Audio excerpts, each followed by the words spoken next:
I'm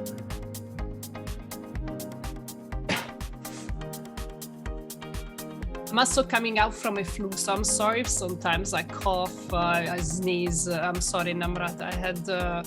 We were in Brussels last week, and I got the Brussels flu. Too many people in the same conference, and I got completely... The Brussels Oh, don't flu. worry. Yeah, I know. Sorry to hear. I like to call it the Brussels flu. Flu is no fun, so yeah, sorry to hear. Hello, Sven. Welcome.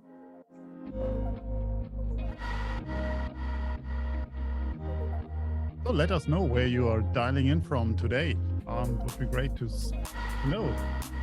And Chris is in the house. Hey, how could we miss you? That's great. Thanks Hi, for joining Chris. us. From München.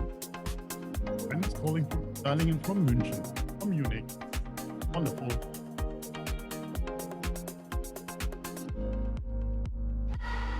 Hi, Chris. Welcome. And Sven, I'm in the land of the guys that will get the Bundesliga this year. Colleen from California. From Unionland. Colleen, nice to meet you.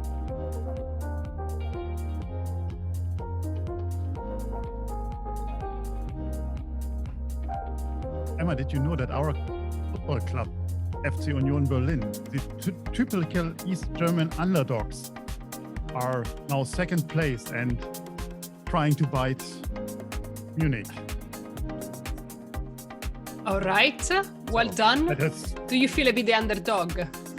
Oh, they are the underdogs. All right. Definitely. I mean, 35 years ago, I was bouncer in this club. So. Oh, all right. Sorry, that's then why you're so interested in that. Okay, I see.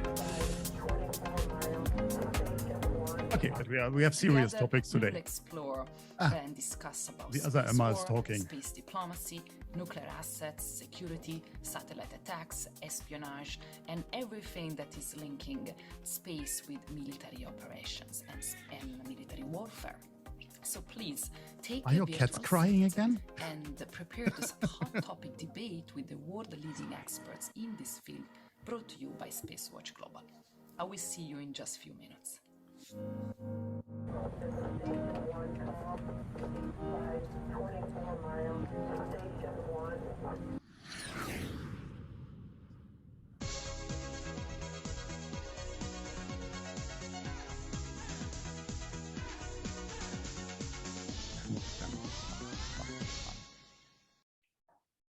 So it's me today. Hello, everyone, and please take your seats in our virtual space cafe today.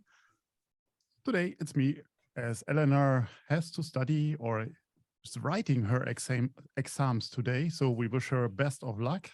And of course, we are recording this webinar session and we will make it available on spacewatch.global in a few days. We are also streaming the Space Cafe today on LinkedIn Live. With that, greeting to everyone who's joining us from LinkedIn Live. If you would like to ask a question, that only counts for the ones on Zoom, please select the respective area, the Q&A area at the lower end here on Zoom. And if you hit the Q&A tab, you will be able to type your question and send it over to us. You also can vote for questions. So please be encouraged to send us your questions because we are doing that for you. Last point, before we start, please keep your messages in the chat in a professional and respectful tone. Otherwise, we have to take actions. And now, ladies and gentlemen, oh, here we are. It's Wednesday afternoon, it's 4 p.m. in Central Europe, and it's time for another episode of the Space Cafe Black Ops by Dr. Emma Gatti. As always, we appreciate your participation and ongoing feedback as we will learn and improve based on that. I'm Thorsten Krietning, publisher of Spacewatch.global, and today in the announcer role. And Spacewatch.global is it's a European-based online platform for information in and about space and new space activities in a geopolitical context. And on that occasion, I would like to thank all our private and corporate supporters that showed their commitment to keep our independent journalism alive. We really appreciate that. I know many of you are already familiar with our website, our bi-weekly and daily newsletters, and the Space Cafe podcast. The latest one features Max Alexander, the photographer for the space sector. We also have new, exciting episodes of our Space Cafe radio, the latest one with Simonetta Chielli at the EU Space Conference last week, and our German episodes from the ILA with Kai Nöske, Professor Matthias Sperl, and Melanie Heil. Worth your time. Our fan shop is also open for you, and so there is just a click away and you can become a real space watcher. If you've missed any of our previous web talks, we have an archive available on our website in the event section, and you can also find us on YouTube. With that, my job is almost done for today, and I'm handing over to your host in sunny Milano. As you can see, Emma, over to you. Thank you, Torsten. Thanks a lot. Hello, Space Watcher. Good afternoon. Welcome back to a new episode of Black Ops, our geopolitical series where we tackle and analyze the space domain in relation with the political power game. This is our second episode with our resident guest, Dr. Namrata Goswami. Good morning, Namrata. How are you doing? Good morning, Emma. Pleasure to be back again and looking forward to a great interaction. Fantastic. So Namrata, for those of you that don't know, her is a very well-known independent scholar teaching and researching space policy, geopolitics, and great power competition. She's a faculty associate at the Thunderbolt School of Global Management at the Arizona State University for their Executive Masters in Global Management and Space course. She's also a consultant for Space Found Intelligence and a guest lecturer at the seminar on India Today, Economics, Policy, Innovation and Sustainability at the Emory University. And she's also the author of one of the most interesting books out there about space geopolitics. The title of the book is Scramble for the Skies, the Great Power Competition to Control the Resources of Outer Space, a book that I read and I warmly encourage everyone to read as well. So back to our last episode 2 months ago, we set up the scene, okay? We took stock of what was going on in the world under the geopolitical space point of view. We discussed together the macro power in the game, and we framed the discourse and introduced the general rules of space power. Today, finally, we are deep diving into the proper first chapter of our journey. And of course, the first episode could not be dedicated to anything else but the United States. Already the last episode, there were a lot of questions about the US. We postponed it today because we knew with the focus on just this country. So please feel free to engage with us, throw a question, interact with Namrata, because the first episode, it was a fantastic interaction. So here today, we are here today to understand how the US built its space power, the historical emergence of the power race from the Cold War, and of course to understand how the US strategy evolved in the past decades and where it's going on today. It's an extremely complex, delicate topic, and this is why we want to discuss it with Namrata. Namrata, I want to start today from a quote taken from your book, okay? This is the chapter dedicated to the US, and you wrote, the United States pioneered the ideational use of space to portray civilizational vibrance and established the standard that any state which would contest global leadership must meet or exceed in the theater of space. So just to clarify, I want to give you some data so everyone can understand the magnitude of what we're discussing. Torsten, if you can put the first slide on, please. There you go. So this is the latest number about the NASA budget is $24 billion. ESA from last year, it just positioned itself around 17 billion. But of course, let's not forget, this is not the only slice of the pie, okay? There are government funds and non-government funds. And in the US, the non-government funds are quite substantial compared to the European scene. And then there are no government funds for civil application, and this is NASA, for example, and government funds that are dedicated to military sector, to the defense. And these are coming from the DoD, for example, and they're administered by other agencies that is not NASA. So this is not a complete picture. I decided to use this number because it was properly well defined, and it was possible to compare a bit with the European situation. But the point that I want to make is that the investment that are made in the US for the space sector are twice as much as the ones that are made, for example, in Europe and in any other country. For just to give you an idea of the magnitude of the activity in the States, let's move to the next slide.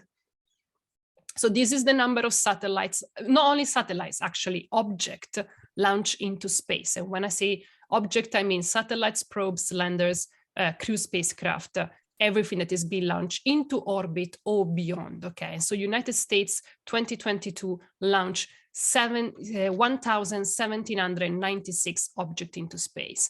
China, second place in 2022, launched 131. So that will give you a sort of idea of the magnitude of the activity of the US and their obviously their presence in the space sector. Say that, I think let's start with the questions, Namrata. I mean, let's frame the US of today, starting from the US of yesterday. How did the US reach global leadership, and why did they choose the space sector as flagship of their power? Sure, Emma, and thank you for the data. I really like the way you framed it, because if you look at Euroconsul's data of last year, the US space sector, including every sector, including the military sector, was about $54 billion.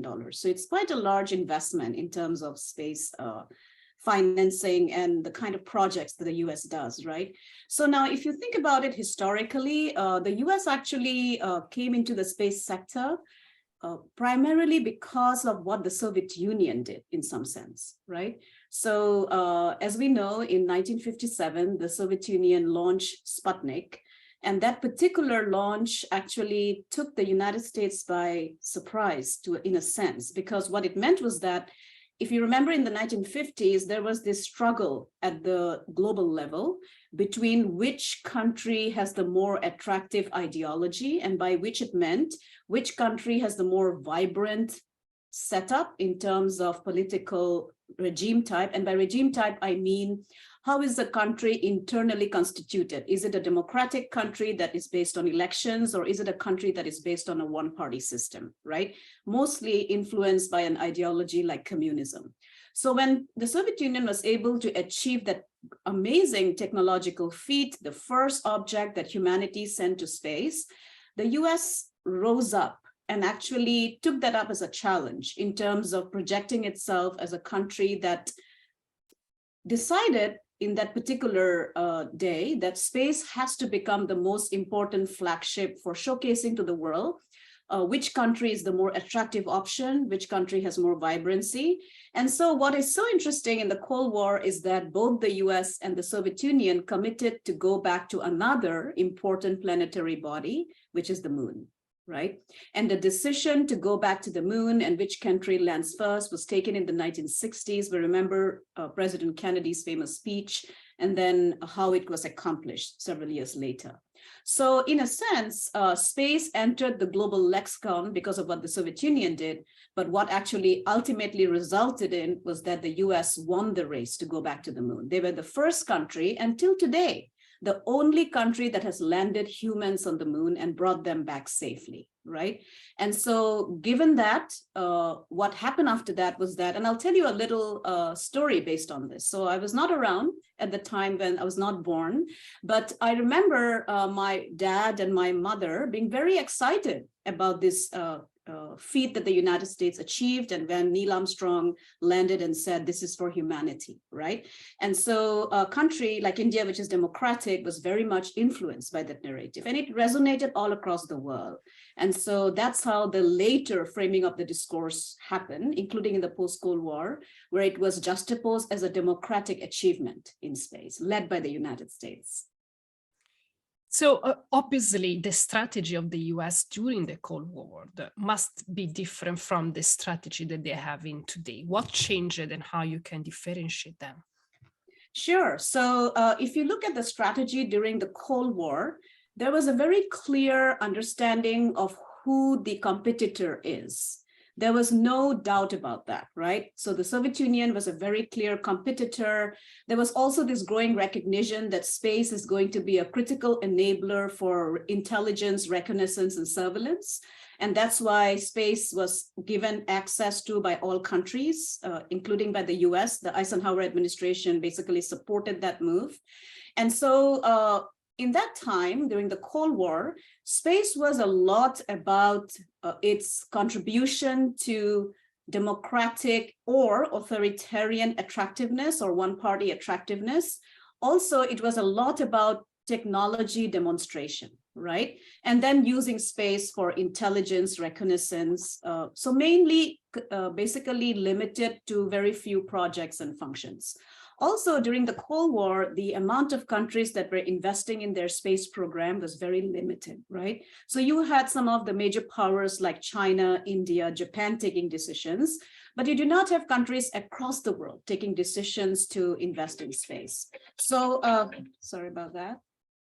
So what is critical and important to understand is that today, what has changed is that space, from being such a Cold War, great power, dominated, very limited societal investment across the world as a domain, has changed to becoming this democratic, very open, as well as several countries now investing in their space programs, right? Across different regions. So what that means is that the competition for who is the leader is much more higher. The stakes are higher, right? And I think what has also changed is that in the geopolitical situation where the United States finds itself today, because of the way a competitor nation like China behaves, where it is not seen as the kind of threat that the Soviet Union was to the United States way of life, it is then it's not very easy to articulate a grand strategic vision that views China as that competitor to US great power status, right? Because China is also a very critical component of the economic world order. They are the second largest economy in the world today, very integrated, unlike the Soviet Union, including in space collaboration and cooperation, right? And so that's what has changed today if you look at it from that Cold War, post-Cold War period. So is it safe to say that in the 60s, the moon was not really the objective, was not really the goal? The goal was just to use space as a flagship of their own power, and of course, as a flagship of the two different philosophies that were supporting the US and Russia, while today the moon is actually the prize, and we want to go to the moon to use the moon. Yeah, so this is a great question to ask, because in the world that we find, so let me just frame it again for the clarity, and also just so that the audience can also react and reflect on it, right? So what is critical to understand is that today, the US still remains the most capable space-faring nation, if I may, right? It's the only nation that has basically visited almost all the planets in the system. It's the only nation that has gone to the farthest, the New Horizon probe that has gone to the farthest reaches of the solar system, right? But what is important to understand is that you do have a country like China that is catching up in terms of relative capability, right? So in that context, what has China done? That has changed the narrative of your question, right? So during the Cold War, the moon was viewed as an area that you basically prove that you can go first and show that capability. And both the US and the Soviet Union committed to that particular demonstration, which meant that if you're able to land humans on the moon, and you are the first one to do it, you are the more attractive technological power. So the moon was not seen as an intrinsic value asset by itself, right? As you very, very wonderfully put it. It was more viewed as a means to the end of showing that you're the more attractive power, right? And that was the race during the Cold War. Today, the moon, at least when I listen to the Chinese discourse, is not seen from that perspective, right? So if you listen to China's lunar program, Wu Weiring, who is the head scientist of their lunar program, Wu points out that the moon is critical for China because it has intrinsic value by itself, right? And what does he mean by that? So what he argues is that the moon has resources like helium-3, water ice, iron ore, silicon that can be actually used for building space capacity on the moon itself, right? And so how do they want to accomplish this? They want to accomplish this by establishing a permanent research base on the moon in collaboration with Russia, right? So if you really think about that, what China has done is that it has shown to the world, and including their own audience, that the moon is intrinsically important to Chinese thinking and why they're going there. So they have not prioritized human landing on the moon. It's more important for them to establish permanent presence so that they can actually test some of the technologies to extract resources like they point out, right? And I know we'll speak about Japan in a later episode, but Japan actually has picked up that discourse and has, as we speak, Japanese private company iSpace is on its way to the moon, right? To carry out the first business activity on the moon, extracting resources and selling it to NASA. So, so what has changed is that the moon is seen as a place where humanity can actually build structures, have permanent presence, and then use that as a pit stop to develop more capability. And so if I think about the US response to this particular framing, I think the US is struggling because on the one hand, there is still this narrative of showcasing human landing again, right? And this time because of symbolic reasons. The first woman, the first person of color, right? I do not hear the economic rationale. It is there if you look at their strategy called the cislunar strategy that the White House Office of Science and Technology put out. But it's not clear that it's about the economic return that China is talking about. So there is a great difference in terms of how the moon is viewed in the 21st century than how it was viewed in the 20th century. I'm just writing down a question for later. Let's jump now to 21st century, the last decade.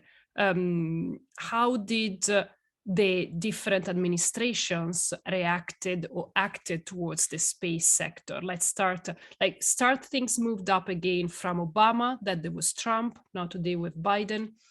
Which difference you saw in the evolution of the space strategy? How did each of these presidents tackle the issue?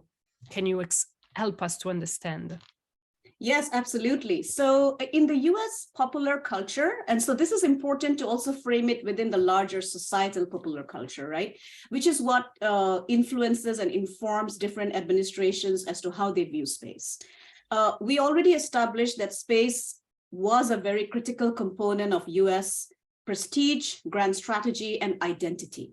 So the US, for example, took pride in the fact that they are the first countries to achieve flight, for example, airplanes, right, with the Wright brothers, very proud that they were the first country to reach the moon.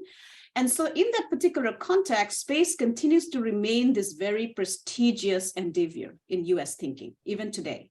And so it's a very important part of United States societal culture, not just its state-centric culture or grand strategic culture, which states basically administrations push.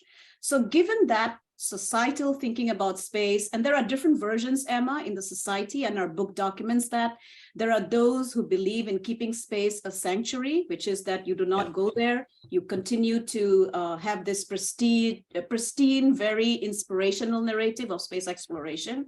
There are those who believe that no, space is somewhere where humanity needs to go. So there are different versions in the society, and it's important to actually address those different societal perspectives as well. Now, coming to your specific questions about administration, right? Let's start with Obama and then go to Trump and then to Biden today. So when Obama came to power, and for the first time, what happened was that you had the Bush administration under George W. Bush Jr. that had identified the moon as a critical area where the US needs to go again by 2004. Right. And 2004 was when Bush became president for a second term. And so the vision for space exploration, Bush's speech on how the US needs to go back to the moon by 2020 was articulated as a grand strategic vision, right? And for not just landing humans again, but also to ensure that US is ahead in the game for building capacity to, for example, to do resource utilization, right? So when Obama became president in 2008, there was a shift in NASA's overall focus, right? So while Obama recognized that space is a very critical part of US societal culture and political identity and cultural identity, he argued that, but we have already been to the moon. So we don't need to really go back to the moon again. You know why this happened? Because the understanding of the moon was not about its intrinsic value by itself, right? It was still about the symbol. Yeah, still about the symbol, still about prestige. So I would believe that Obama thought that because it was already achieved, you don't need to repeat that, right? Whereas the discourse around him was changing. 2002, China took the decision to establish their China Lunar Exploration Program with space resource utilization as a very important goal, and the moon being the key actor in this regard. And so he argued that instead, let's develop asteroid capability, including asteroid deflection capability and understanding asteroids, right?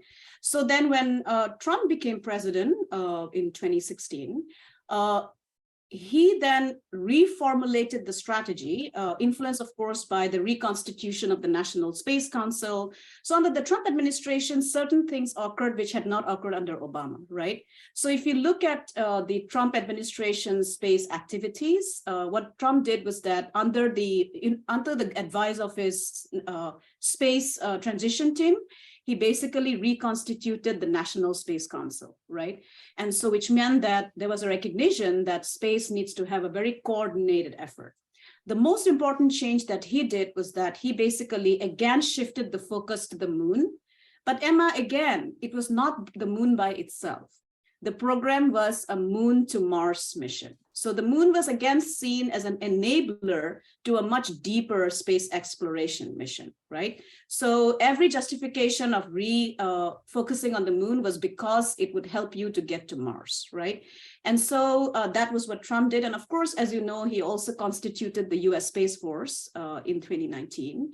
And so when Biden became president, he continued with the Artemis program that the Trump administration had established, which meant bilateral collaboration. And what was very interesting, if you look at the preamble, they included words like space resource utilization, establishing safety zones, building bilateral partnerships. So there was a recognition in the Trump administration that the moon would be a critical part of space utilization. And let me clarify, when I say space utilization, it is not space exploration, right? Space exploration is when you just go to the moon and study it to understand Earth or to understand how the universe basically constituted itself, right? Space utilization is where you actually utilize the resources on the moon for developing your capability. And the Trump administration changed that discourse. And Biden appears to continue that particular focus. He has supported the Artemis Accord. If you look at his space priorities framework, there are words in there that hints, and this is where I would say the difference lies. So while Trump administration was very clear that this is about space resource utilization, this is about expanding American leadership vis-a-vis the space development discourse, within the limits of the Outer Space Treaty, the Biden administration has been very careful not to use words like expanding US leadership or space resource utilization as a core focus by itself. I think they're going back to the Obama years, where it's more about space exploration, space science, which is actually going back instead of going forward, in my perspective. So let me just one side question. So it seems to me like the perspective of the moon as a resource is kind of different. China from 2002, they say, okay, let's go to the moon and we're going to just explore as much as we can and utilize as much as we can. The US seems to still be unsure whether this is actually a good investment or not in a sort of way. My question for you, and is a question that is maturing from having interviewed also other experts on the moon, is that maybe, so it's an open question, maybe the doubt around the moon utilization is because we are not so sure actually if it's a good investment. Because, for example, for helium-free, I had the chance to interview also many scientists, and there are still a kind of like confused/open question. How much helium-3 is it actually important? Is it actually how much helium-3 we need to extract to make it profitable? So there is also a sort of economic aspect that maybe has not been defined yet. Yeah, so actually that's a great topic to actually unpack a little bit, right? So I agree that there is still, I mean, helium-3 so when China is talking about helium-3 and India to an extent too, what they mean is that helium-3 is a very critical fuel for nuclear fusion, which a technology that has not yet happened, right? So as with any technology, not just space, the investment cycle happens 30 years ago. Right? So the internet reached fruition. The investment of the internet happened around 1960s. By the time we actually got the internet at its current form, it's about 40 years later, right? So similarly in space. So I would argue that today the market case for it does not exist, right? The physics tells you that it's possible to achieve nuclear fusion. It's possible to use helium-3 theoretically, right? So what China is doing is that they have made nuclear fusion a priority by 2040 to build nuclear propelled spacecraft. And why nuclear propelled spacecraft? In their perspective, if you really want to reach Mars faster or the asteroid belt faster, you need better propulsion than chemical propulsion, right? And nuclear is the future, right? And so in that context, I would argue that if you are in the long game of space, I don't think you can make a market case for helium-3 or, for example, a technology like space-based solar power that even, in fact, the European Space Agency is also carrying out feasibility studies, right? Whether it's possible. Yeah. But the likelihood of that coming to fruition in the future, at least theoretically, there are enormous evidence that it's possible, right? Including estimates by Jet Propulsion Laboratory, NASA entities, Indian Space Research Organization has studied helium-3. And so there is great potential in terms of building this particular capability. Bao Weiming, who is one of the lead thinkers and scientists in China's space program, argues that if we can crack that technology, that's going to be a strategic game changer. And we have to start yesterday, not even today, right? And so I think like any technology, including artificial intelligence, which is on us today, the process of actually testing it starts yesterday. I don't even say it starts today, right? Yeah. And so I think at the state level and at the policy level, it is really important to support such development of capability, because the spin-off technologies, the dual-use technology you built has enormous capability in terms of building that future.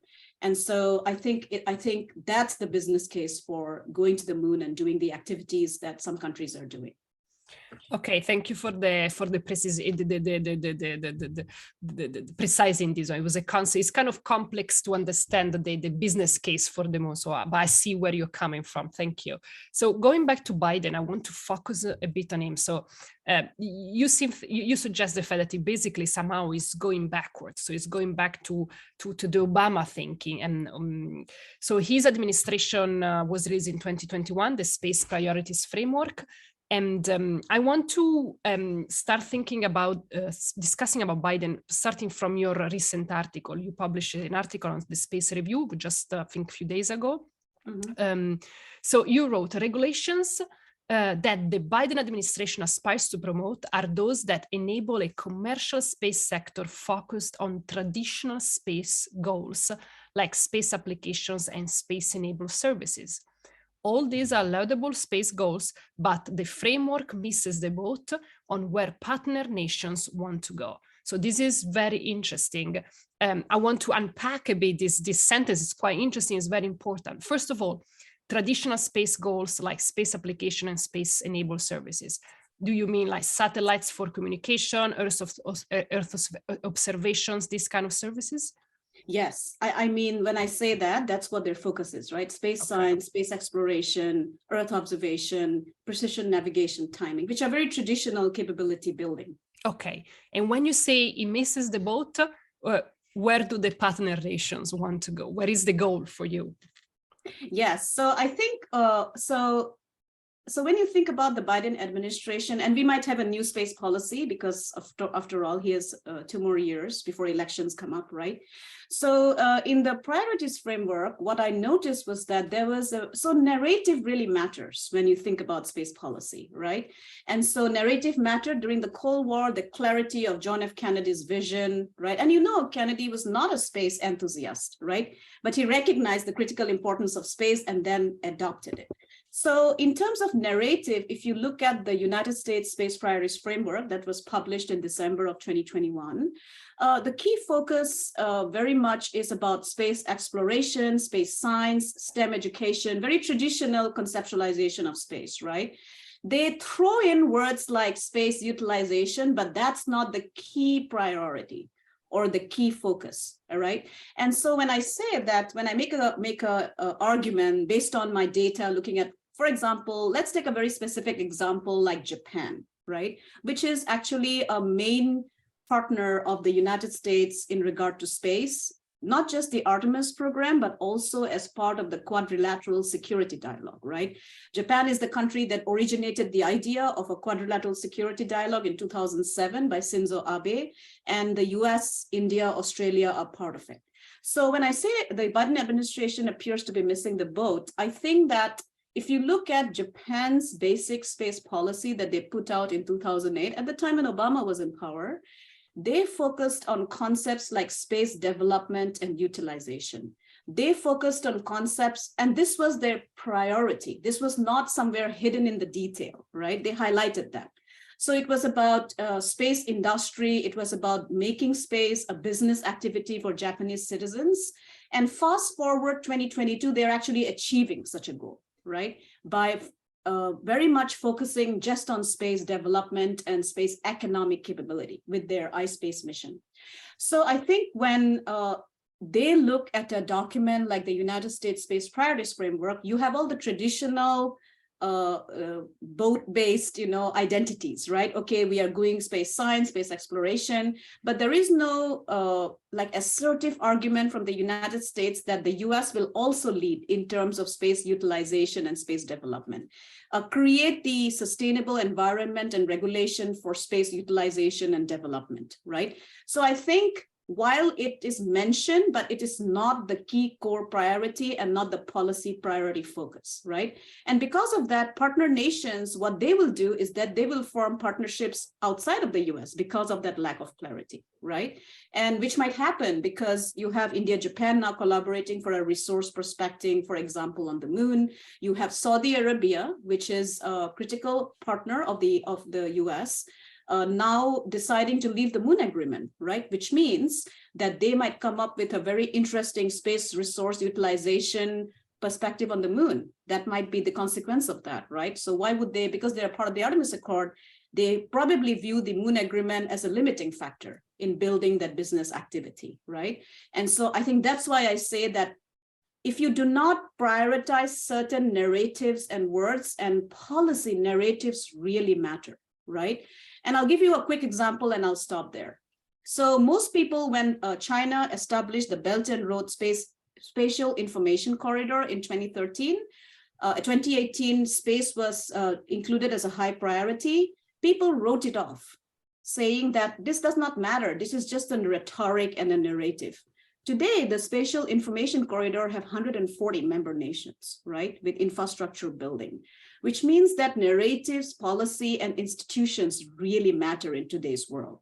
And if you do not prioritize based on what your partner nations want, and just focus on what your domestic audience wants, which is what the United States Space Priorities Framework appears to me, I think it seems like Biden is signaling to the internal US audience that this is what the US would want to do. Whereas if someone from an outside perspective views this space priorities framework, they would not find much as to how would they then collaborate with the US, right? And I think a visionary space policy priority framework needs to be put out at least this year or next year, so that that builds that partner nation perspective as well. So do you think that this, I mean, my open question is like, why do you think this is the case? And do you think that all the internal tensions that the US had in the few years is a country that is facing profound racial issues, democratic challenges. Do you think those internal tensions might be partially at least the cause of why the US is kind of like close the doors and it tried to keep at bay the internal critics instead of like caring too much about what the partner nations want?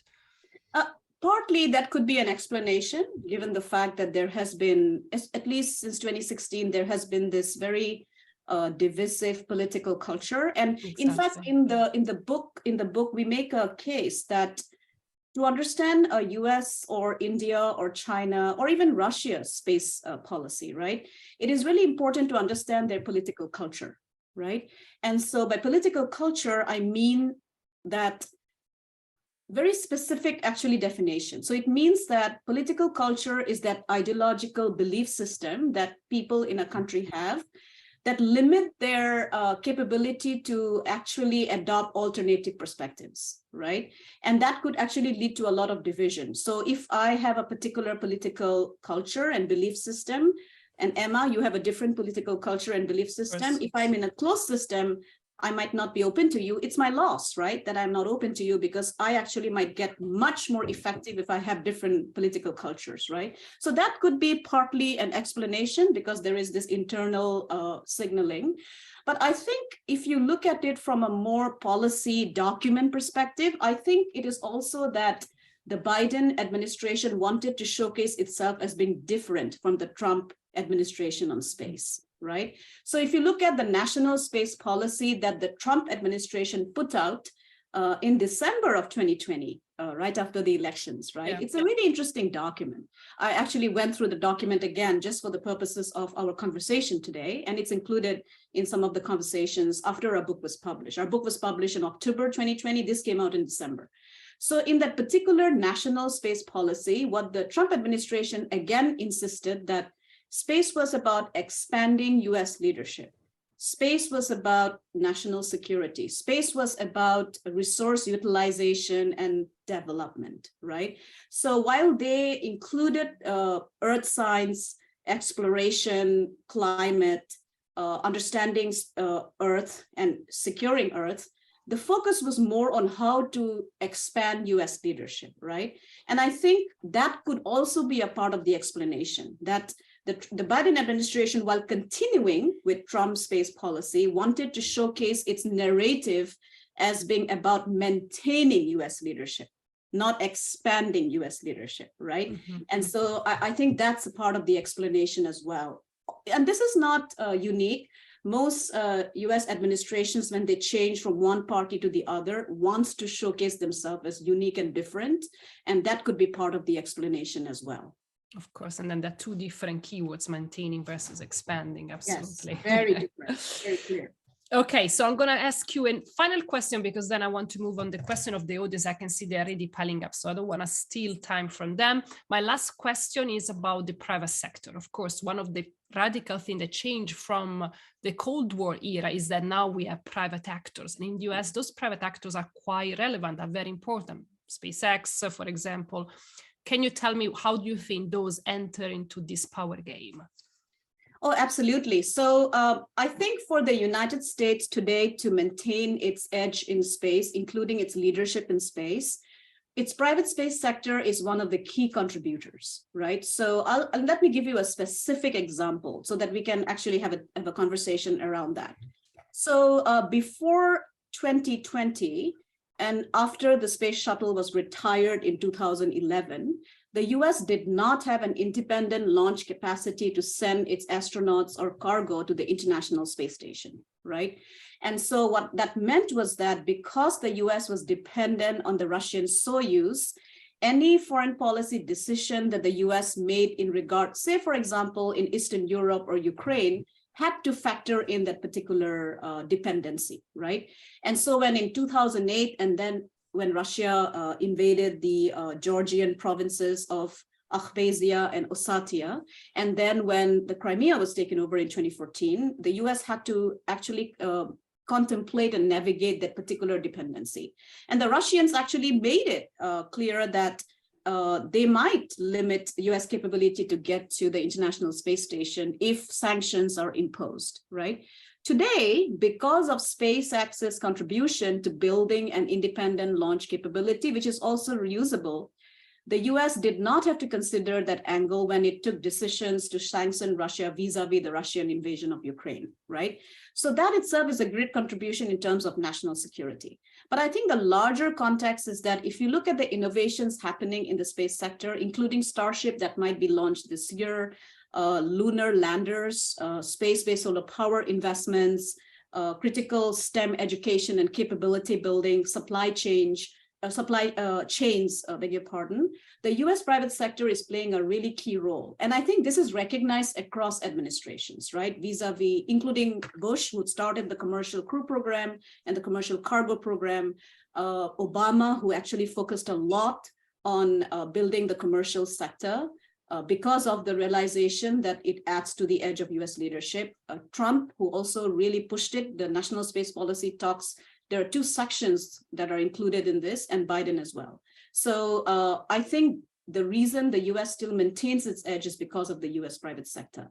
And this actually has been recognized. For example, China has also started investing in its private space sector, and India as well. So there too, the US is actually framing the space discourse by showcasing to the world that private space innovation can actually lead to your capability as a state.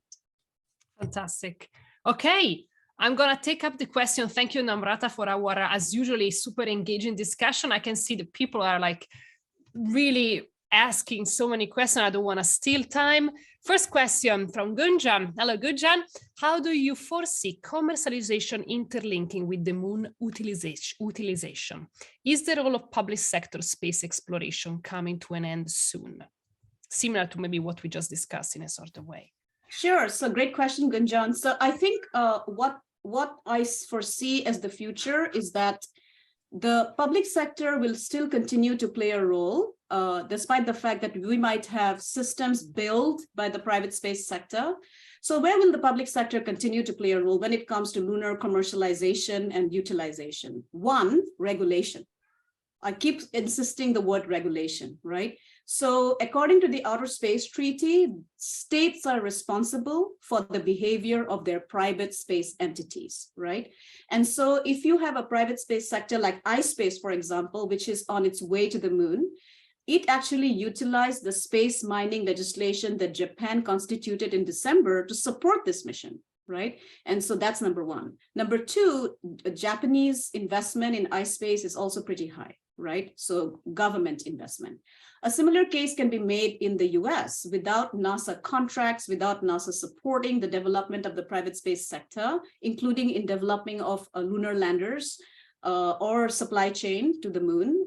I don't think it is possible for the private space sector on its own to build that capability. And finally, because space is such a critical infrastructure for how we live and how we're going to live in the future, the public sector will always play a role in terms of not just finance, but also innovation, supporting basic research.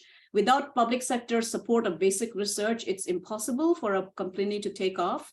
And so it'll continue to play a role in terms of lunar commercialization. Thank you, Namrata. Thank you, Gunjan. Christoph is asking a question that I know you're going to love. Namrata, how critical do you see cislunar space capacity building in US versus China competition?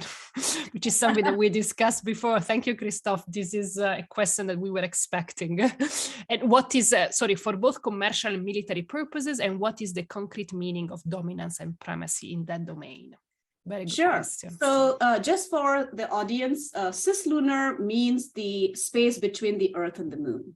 So from 100 kilometers up to the moon. And so that is an area that is becoming really critical. So if you look at the Biden administration, they have put out their national cislunar science and technology strategy, where they point out that there are certain technologies that the US needs to build if it has to support the kind of cislunar business activity we are talking about. One is cislunar space situational awareness, which the US does not have the capability as yet, right? So building, understanding that particular environment, understanding what could be obstacles in that environment is one of the key capability. Then navigation timing, in space manufacturing. So the White House has also put up an in-space manufacturing strategy where the moon plays a critical role, including cislunar strategy. So what I am noticing in the United States is that while there is still this grand strategic hesitancy, at least from the Biden administration, to say very clearly that the moon forms a critical component of US grand strategic thinking, there is the articulation of how the moon can become a means to a particular end, right? So it's more about technology, strategy, and if possible, economic development. So that's how I'll differentiate between the US and China. So US has started to recognize that cislunar is becoming critical. It will become critical in the next few years, but there is still this hesitancy to say that this is actually a really important strategic critical area of economic development. By economic development, your question about how that will build military, it will.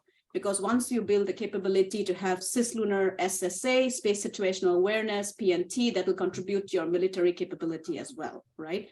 So vis-a-vis that, since you asked about how it's building up in terms of competition, for China, cislunar, so that first of all, they don't use the term cislunar, they use the term Earth-Moon economic zone, right? So look at the framing. It's completely different. It's very clear. It's about economic development of the moon, right? And the whole area. So they are talking about the economic development from low Earth orbit to cislunar space. That's a strategic area for China. And then if you look at their 2021 white paper that they put out, they have included the development of cislunar capability from a grand strategic comprehensive national power building capability. So very clear in terms of why the moon is so critical. And I think Japan has recognized this, India has now recognized this, and also I can see that middle powers like Australia, Saudi Arabia, United Arab Emirates, that's going to land its first lander on the moon, Rashid, it has recognized it. And so the competition between US and China seems to be informing the decision of other nations as well in cislunar space. Thank you, Namrata. The next question is by Colleen McLeod Garner, who's asking a question that I thought about too. So thank you, Colleen, for the question. Namrata, do you think that Biden's mooted message is addressing public's opinions while in action providing more robust support for Space Force? In other words, is he saying something but in reality is doing something else without putting too much accent to it?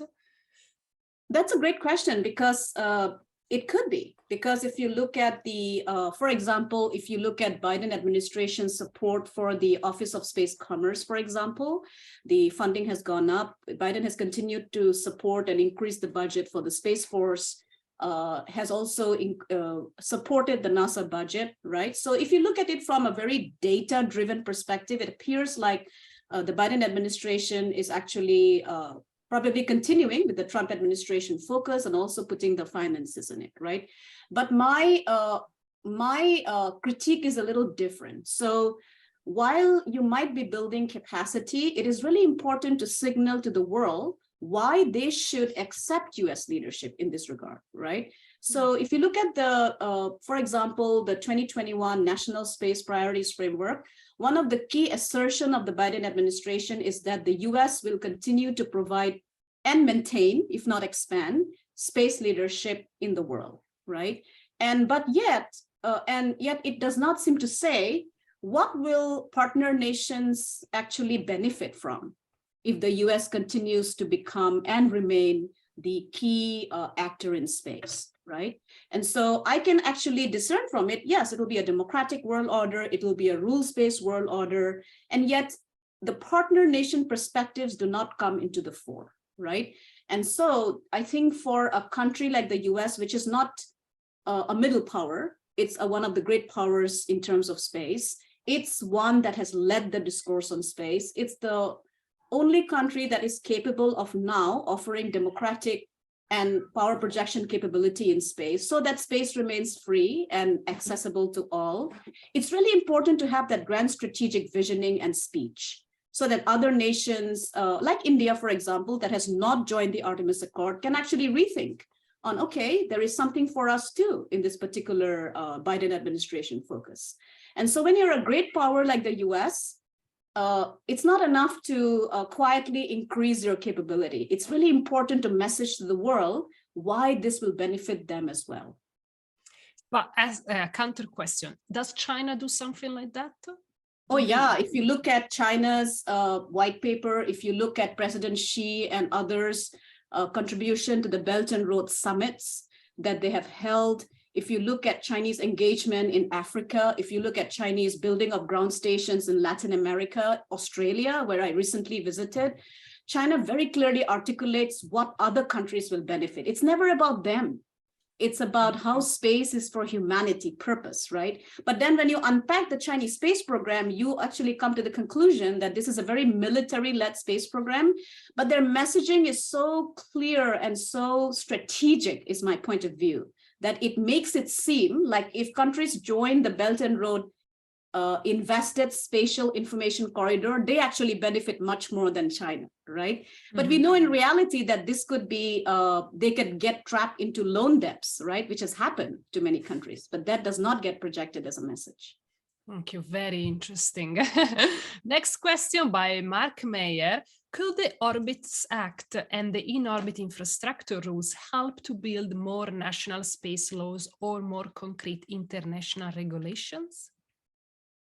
Can you repeat that question? I didn't hear the first part. So could the Orbits Act and the in-orbit infrastructure rules help to build more national space laws or more concrete international regulation? Mark, am I pronouncing this correctly? Because they're all attached and I'm not sure, maybe this is the...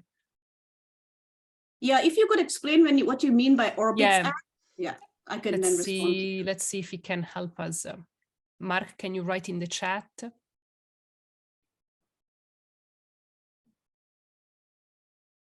I'm going to move to the next question and then we can come back to you, Mark. Okay, so if you can just explain that, because I'm not understanding either what is Orbits Act and in-orbit infrastructure rules. What do you mean for that? And the next one is from Christophe. What would you be your advice to space policymakers in allied countries and regions for a more effective alliance, especially Japan, India, and Europe? Oh, absolutely. So that's again a great question. So I think if you what would be my specific advice be, right? There would be 3 recommendations I would have. One is that, first of all, within the context of Japan and India, both of them, and I'll talk about Europe very soon. So both of them are part of the quadrilateral security dialogue, right? Where space has been included as a space cooperation enabler. So given the fact that all 4 nations are democratic nations and 3 of them are major spacefaring nations with launch capability, which is independent, I think they should first come up with a clear vision of a free Indo-Pacific, right? Not just in terms of Quad security dialogue, but also vis-a-vis space and why space adds to it. So for a free and accessible Indo-Pacific, a free and accessible space capability and space domain is critical. And they need to state that in their visionary statement, right? Second, I think they should be able to invest in each other's space building technology and capability, which is not happening to the extent that it should. Of course, from the US, you have the International Traffic on Arms Control that limits that arms reduction, that limits building of capability. But I think waivers can be thought of so that you build partner capability. That's second. And finally, I think they all should work towards building a regulatory framework in collaboration that anticipates this world of space development and space utilization, right? 2 of the countries that have actually already done that in that particular forum is the US and Japan, right? So the US has established the Commercial Space Launch Competitive Act, and actually we have to credit President Obama for that. He signed it into law in 2015 that actually enable American citizens to keep the resources they mine on the moon, right? Within the obligation of the Outer Space Treaty. Japan in December of 2021 passed a very similar law. India is contemplating such a capability, and Australia is also thinking about building more regulation. So regulation. Now, how do that actually build into the European sector? I think what Europe actually brings to the table is not just its history and democratic setup, but also its own space sector, right? Europe has pretty advanced, France has pretty advanced launch capability. The UK is trying to build its own independent capacity. Europe is I'm very impressed with what the European Space Agency has done, because I think they are also looking forward to investing in building capabilities like space-based solar power, right? And space-based solar power is the capability that is going to harness energy in space or solar power in space and microwave beam it back to Earth. And it's 24 hours, right? It's not like ground solar where you suffer from weather or cloud cover. So project that India, Japan, Australia, India, and others in Asia and Africa and European Union can invest in is something that will be a great contribution to humanity. That's number one. To have projects that are feasible today, but do not have the funding for scaling up, that could be something that there could be collaboration. Second, build a policy and institution that supports that and ensure continued funding. That's a key for space development. And finally, contribute to the development of regulatory frameworks. Critical. The Outer Space Treaty is a great document, but we need to have updated agreements on how do you build regulation for utilizing the future of space development. And I think that's where collaboration can happen as well. So collaboration on all levels, fundamentally, to develop together. Christopher, so with couple of minutes, can I just, do you mind if I take on another couple of questions, Namrata? Oh, please go ahead. So Christophe also articulated the same question, but for emerging nations. So what space development policy advice to emerging nations that are friendly to the US? So we're making example of Saudi Arabia, for example, which is a new partner, is an emerging country in terms of space power. How do you think they should interact?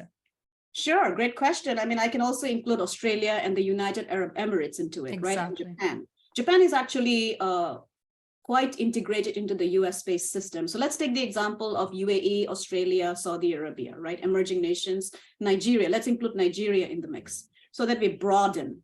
And these are actually critical. So I would argue that how can emerging nations actually play a role in building up that system? Two ways. One is that build their own internal space ecosystem, right? Based on the resources they have. And I can give you the example of Australia and the UAE and Saudi Arabia. All these countries have taken decisions to, first of all, invest in their space sector, build own space supply chain capability, including building lunar lander satellites. Australia is starting and building their own commercial space launch capability, which is great, which builds into the ecosystem. And Saudi Arabia has also taken a decision to include space as part of their smart investment portfolio by 2030. So the first advice I would have is that build your own capability, because that improves your bargaining and leverage vis-a-vis the US, right? And then second way, you can actually contribute to the future in terms of space development and utilization is to work very diligently on space governance, right? And again, here, let's take the example of a middle power today, the United Kingdom, right? So if you look at the resolutions that have been pushed for responsible behavior in space, including the very key concept that we are all dealing with, which is the danger of more militarization of space, including ASAT tests, right? The UK took leadership in terms of putting out resolution 7635, right? And so it's very critical to have such resolutions there in the UN General Assembly. And then 7536, sorry. And then what is even more critical is that the United Arab Emirates is also playing a very critical role in terms of UN governance structures, because I think when you have a regulatory multilateral institutional frame that also ensures that responsible behavior is built into by great powers. And an example of this is that under the Biden administration, the US unilaterally declared a moratorium on anti-satellite tests, which is a great move, I think, to take leadership, and also has now submitted a resolution and a draft at the level of the UN to make it a general moratorium on anti-satellite tests, because space debris that forms from anti-satellite tests creates problems of access. So that's where emerging powers can play a very critical role in informing the position and posture of the great powers. Thank you. So Mark came back to us explaining us what he meant for the Orbis Act.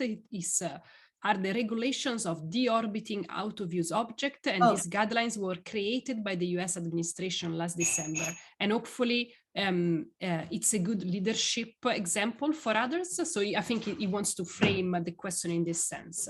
No, I got it now. Thank you for explaining that. So yeah, I mean, the Biden administration has tasked the Office of Space Commerce with space traffic management, right? And we will have guidelines even clearer. I think that's a good way to take leadership, because one of the concern about space debris and accidents happening is the uncontrolled entry of launch systems, for example. We heard this particular concern when the Chinese Long March 5 had alleged uncontrolled entry into Earth and landed somewhere close to the Southeast Asian nation, very close to an island, and that created concern, Malaysia, I think. So I think it's good to take leadership, but I think it is also important to remember that China asserted back, saying that, no, this was not true.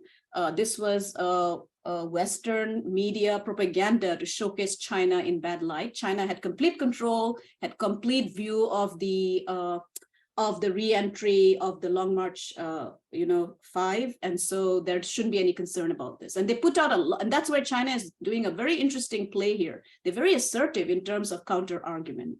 And then they also can inform the local press, because the Malaysian press came out and the Malaysian government came out and said that we never had actually thought this would be an uncontrolled entry. So yeah, I mean, the US can put leadership and can create that regulatory leadership structure within itself. But then, and that is where I think that visionary statement is so important, so that other countries buy in, right? So to then have a country like Malaysia or Association of Southeast Asian Nations contribute and become partner, you need to have that visionary speech as to why they benefit and should be a part of it. Very interesting, Namrata, like keywords, leadership, visionary statement. It seems like what we are circling around is the fact that the US seems not making this step further to actually create this vision. Am I getting it correctly? Yeah, because I think the US, at least in the post-Cold War, also because of a lot, as you mentioned, Emma, because of a lot of internal churning as to the identity of the US itself, including its history, I think there is a reticence to then point out that the US should be the global framer, if I may, or the leader in forming normative frameworks, regulatory capabilities, creating the vision for why democratic access to space is so critical, right? And yet I think across history, and since I'm also a student of history, this is not the first time that the United States has such divisions within itself, right? It's historical, the divisions. You had it during the Vietnam War, you had it during I live in Montgomery, Alabama, the seat of the civil rights movement by Martin Luther King and Rosa Parks. There were divisions across society, and yet the US also took leadership, right? You will never find that perfect moment or the perfect union. And this is my argument. To set us up for a perfect union, I think, is sometimes creating obstacles to how the United States should then articulate leadership, right? And I think without vision, without the willingness to articulate that leadership and vision, I can see that China is taking up leadership and taking up institutional vacuum that the US has left. It's a concern of mine, and my work is geared towards that. And this leads to the last question by Nabila, who says, do you think that all this strategy, US versus China, is the mark of a new space race in the 21st century, in which is going to be China versus the US? So it will be a race for economic development and power, that's for sure, right? It wouldn't be a similar race like we had during the Cold War. And that's why I argue that when you think about the Cold War and we use words like space race, it's very different because both countries committed to going somewhere together, right? For example, the race to the moon. Both countries agreed to have this kind of, race. Today, the race is more about which country can actually build that space logistics infrastructure to utilize space, celestial bodies by themselves, including the asteroids, which are capable of giving us trillions of dollars of resources if we can build that capability, and how to actually use that to have developed lifestyles for your own people and not destroy Earth with fossil fuel, right? And so today the race is a very different race. It's about the contribution of space to the economic prosperity of the planet and how almost all countries can benefit from it. Fantastic, Namrata. That was so informative. Thanks, everyone. We got so many questions as usual. The discussion is always very vibrant when it's with Namrata because she throws us so many intellectually fantastic thoughts. Okay, I think we're gonna wrap up because we are 6 minutes late. This is gonna be unacceptable for Thorsten and his German soul. I want to thank everyone in the audience. I want to thank Namrata. The next time is gonna be China, so don't miss it because I know it's very interesting. I know everyone is interested about that. So wait for it. 2 months. We're gonna have an analysis of the China situation. I know we are all looking forward to it. And I want to also thank, of course, Thorsten and the production of Spacewatch Global for being with us. Thorsten, over to you. Thank you very much, Namrata, as usual. It's a pleasure. Thank you for having me. So that's me again. Hi. So great talk. Really very interesting, very insightful. And thank you everyone who stayed even overtime here with us. So before we say goodbye, let me remind you of a few upcoming events. So tomorrow, if you want to see Dr. Magatti again, then tomorrow is your chance and you will get her in her normal environment because it will be in Space Cafe Italy. Exactly.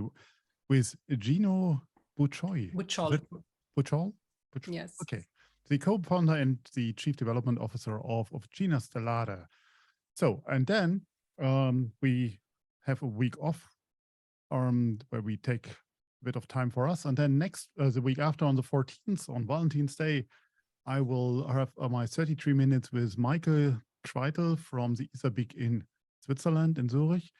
And then the week after, we have another Space Cafe on the 22nd on the Space Cafe Israel, another I. And Israel in this case with Meidat Pariente. And on the 28th, I'm planning a Space Cafe 33 minutes with Pierre Lyonnais from Eurospace. So all these events are going to be online for you on Eventbrite, so you can keep track of them. As always, we would like to hear your feedback. So please check in with us on Twitter, Facebook, or LinkedIn. If you liked it, what we can change, and so on. Your input is very valuable for us. And don't forget to sign up for daily or bi-weekly newsletters. If you like to treat yourself with something special, become a space watcher, a real one. It's just a click away. So thank you, Emma and Namrata, for this inspiring talk, as always, and for being, for Namrata, our guest this evening or this morning for you. Thanks again to the entire team that's behind all of that for doing their great job day by day, week by week. Again, thanks for joining us. Hope to see you tomorrow for the ones of you that speak Italian, or at least want to see Emma in action. In the meantime, visit our website or follow us on social media and take good care. Don't forget, become a space watcher. Thank you very much.